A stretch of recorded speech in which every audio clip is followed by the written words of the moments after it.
Good morning, ladies and gentlemen. This is William Head for NorthNashvilleTV.com, the voice of the voiceless. Today we have with us Coach Corinne Tarver. She was just recognized as a Nashville Black Leader to Know. Hey, how are you, Coach? I'm doing well. How are you? I'm doing better than I deserve. As you celebrate your selection, tell us what you feel about that. I'm honored, obviously. I mean, this is only my second year here in Nashville, so to be recognized by Nashville and those that make those kind of decisions is, an incredible honor. Well, you deserve it. Thank you. You came in and rounded up something that Fisk University or no other HBCU that I know of ever tried, which is a gymnastics team, and did a whale of a job with it. Thank you. Yeah, it was a lot of work. A lot of sleepless nights, a lot of stress. Putting a program together in 4 months is unheard of for any sport. Gymnastics is that much harder because there's so many things that go into the sport of gymnastics that you don't necessarily have in other sports. But we did it. We pulled it together, so. You found a number of young women of color who now represent Fisk University, its students, faculty, staff, alumni, in a sport where black women historically mind you, recently, yes, but historically have been pushed aside. Tell me how that feels to make such a dent in something that has been so, straight-laced for so long. Well, gymnastics was considered a white sport. If you talk to HBCUs and ask them why they didn't have the sport, that's the answer you got. So yes, for a very long time, there's always been some really talented black athletes and black gymnasts, but they were few and far between. It was one here, two here. When I did gymnastics, there was a handful of us in the upper level, in that elite level where you would see a world championships or an Olympics. And so we all knew each other, we were all friends, which was great because we could all help each other, but it was still a handful. And today there's a lot more. You look at Simone Biles, you look at, Shilese Jones, who are the most current 1 and 2 in the United States. And so obviously we've come a long way, but when you look at the overall picture of gymnasts in the United States, we still make up a very small number. But the top 10 gymnasts in the country, the female top. Gymnasts, out of the top 10, there are how many women of color? I believe it was 8 last year. Yeah. So yes, we have definitely taken over the award stand. We're just not in huge numbers overall.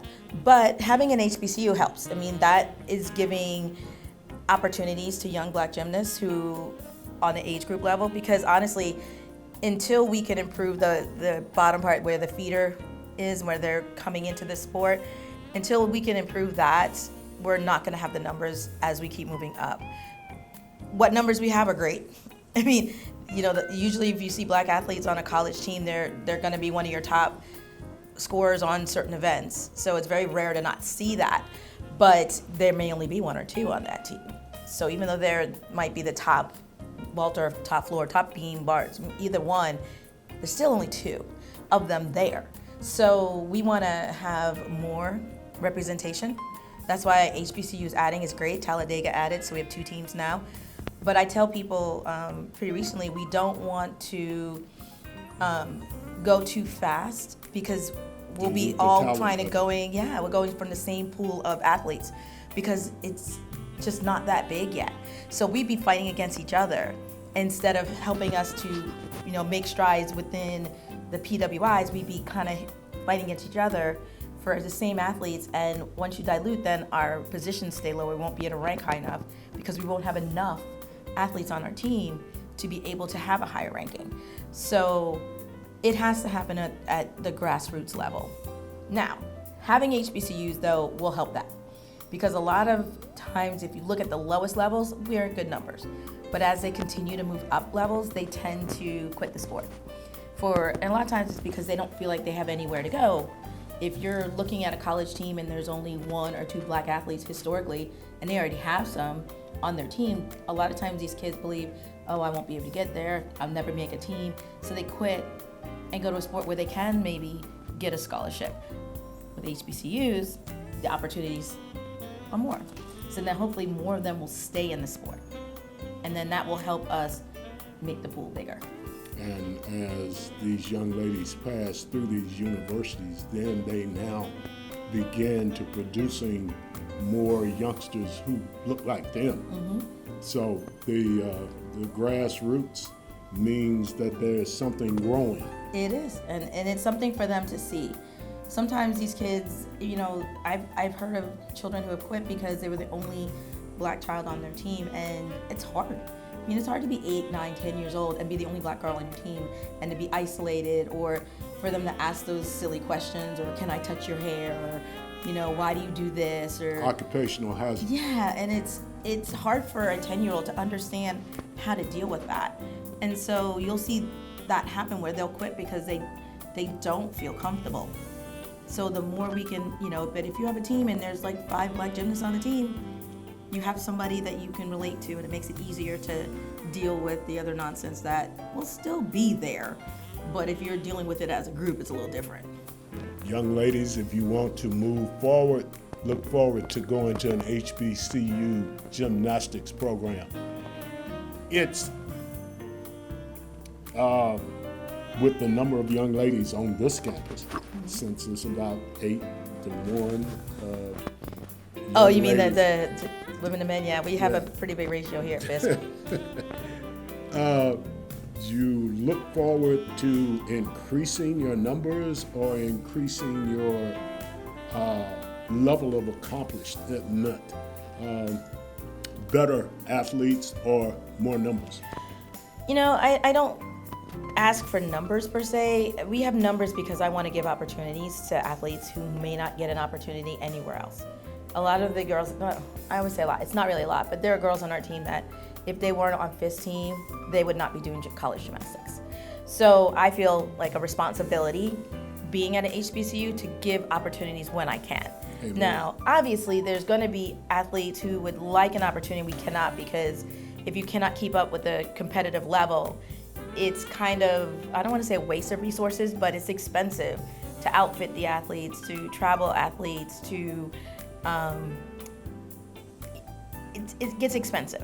So we have a budget. Our budget's only so big. We're at a small school, and 24s we have on a team this year. The difference between what they could get this year with the same amount of money we spent is night and day, having a much bigger team. So I have to be careful in how many we put. So it's not so much that I look at numbers. I'm more or less giving opportunities when I can, but it needs to be an athlete that can actually contribute to the team. So that's kind of where we are. If you had one thing that you would like to tell these young ladies who are in gymnastics and feeling that left out feeling because they're the only ones on a team or the only one in the entire gym, what would it be? Well, for one, it depends on why they feel isolated. In other words, if they're being bullied, or if they're in a situation where they're made to, someone's consciously making them feel uncomfortable, switch gyms. I mean, that's the first thing. But my advice is remember why you're doing it. Why are you doing gymnastics? Because you shouldn't really be doing gymnastics because you want to hang out with your friends. It's a very expensive sport. So anyone, very taxing sport. Yes, and the hours that are committed to it, you shouldn't be doing it for reasons such as that. You should be doing it because you love it, doing it because you want to get better, doing it because you like competing, doing it because you want to learn the life lessons that gymnastics will want to teach you. So if you can always remember why you're there and let all the other nonsense and white noise, or the rest become white noise. Let it be white noise. It's just there, it's there, but you don't really hear it. And so then they can actually go and accomplish what their goals are. I mean, for me, as a gymnast, I was the only black gymnast on my team at first, when I first started. And I just remember my thing was, you know what, I can shut them up by beating them. That's the easiest way to shut them up. Just go on competition and beat them. And It gets real quiet, doesn't it? You had a big disappointment last month with not last month, this 2 month. weeks, yeah, a couple With weeks the, ago. with the snow. You had a wonderful 16 meet that was canceled because of weather. How are we going to get that done again? Well, the goal is to do it again next year. This is something we want to do on an annual basis. Whether it's always stays at Fisk or it's just going to be at Fisk to begin with and then maybe move around, we don't know yet. But I do want to bring it back to Fisk next year so that, because the very first one, even though we planned it, we haven't had it yet. And the first one needs to be a Fisk event. So I am hoping that the other teams, I haven't had a chance to talk to them yet. We're still getting over the disappointment, I'm gonna be honest with you. It took a while to get past it. We put so much time, energy, and work, and money, and planning, and getting donors, and getting sponsors, and it was so much work to be canceled like that. It was really hard. So we're kind of, now to the point where we have gotten past the hurt, and now we can start planning for next year. Sounds good to me. So we'll let you know. We'll talk to all the schools, and hopefully they'll come back. Well, I met the young ladies who were the other 5 black female coaches, and that was a real joy. They were very open and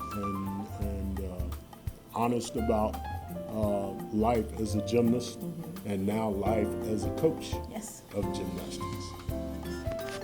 Ladies and gentlemen, you just had a conversation with Coach Corrine Tarver. Got to back that up. Ladies and gentlemen, we have just had a conversation with Coach Corrine Tarver, the gymnastics coach at Fisk University here in North Nashville, Tennessee. Thank you for watching NorthNashvilleTV.com, the voice of the voiceless.